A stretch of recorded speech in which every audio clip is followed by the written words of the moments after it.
प्रिय छात्र छात्राओं, कैसे हैं। मैं डॉक्टर धर्मेंद्र कुमाराम, सहायक प्राचार्य इतिहास, लक्ष्मी नारायण, रामेश्वर संस्कृत महाविद्यालय, जयदेवपट्टी, दरभंगा। मैं पुनः ऑनलाइन टीचिंग हेतु उपस्थित हुआ हूँ। आज मैं शास्त्री द्वितीय खंड के छात्र छात्राओं के लिए आधुनिक भारतीय इतिहास के अंतर्गत गांधी जी के द्वारा अंग्रेजी सरकार के सामने प्रस्तुत 11 सूत्री अपनी मांगों को लेकर 1930 ईस्वी में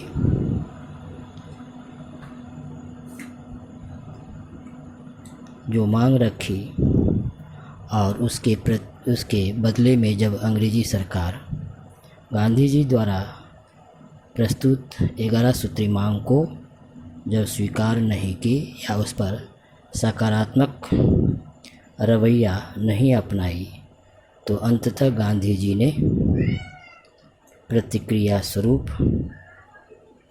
साबरमती में कांग्रेस की एक बैठक में गांधी जी के नेतृत्व में सविनय अवज्ञा आंदोलन चलाने का निश्चय किया।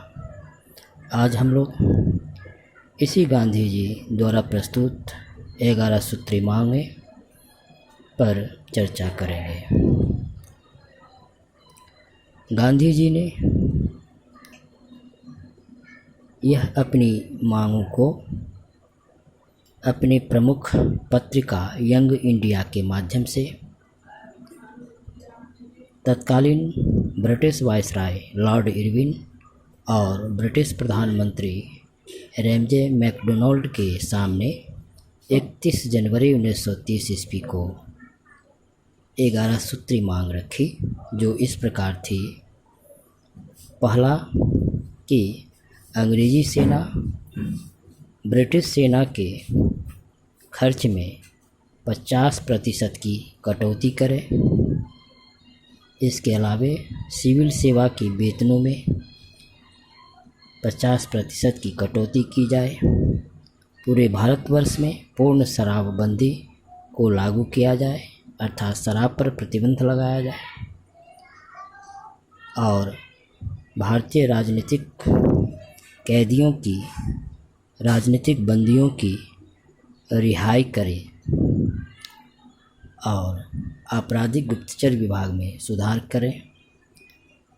साथ ही ब्रिटिश सरकार जो भारतीयों को आत्मरक्षा हेतु हथियार रखने की जो मनाही की थी, उस हथियार कानून में सुधार करते हुए, उसमें संशोधन करते हुए बंदूक या अन्य हथियार भारतीयों को रखने की स्वीकृति प्रदान की जाए तथा कपड़ा उद्योग को संरक्षण प्रदान किया जाए और भू राजस्व में 50% की कटौती तथा नमक कर और नमक पर जो ब्रिटिश सरकार का एकाधिकार था, उसे समाप्त किया जाए।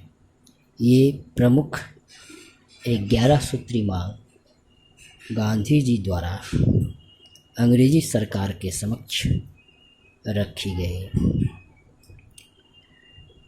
ऊपर के जितने भी 11 सूत्री मांग गांधी जी द्वारा अंग्रेजी सरकार के सामने रखी गई, उनमें प्रारंभिक जो 6 मांग थी वह आम जनता के रुचि के मुद्दों से संबंधित थी।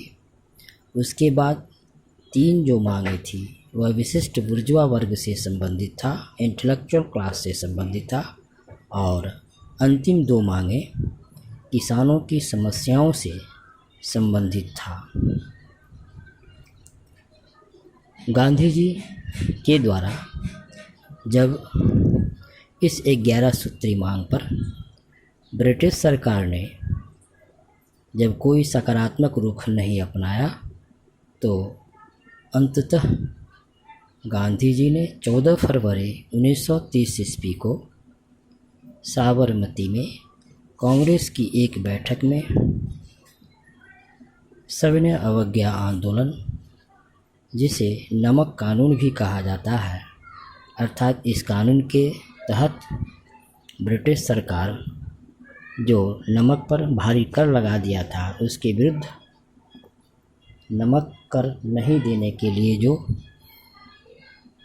आंदोलन चलाए गए थे गांधी जी के नेतृत्व में, वह आधुनिक भारतीय इतिहास में सविनय अवज्ञा आंदोलन या सिविल डिसोबीडिएंट मूवमेंट कहलाती है, उसे चलाने का निश्चय किया।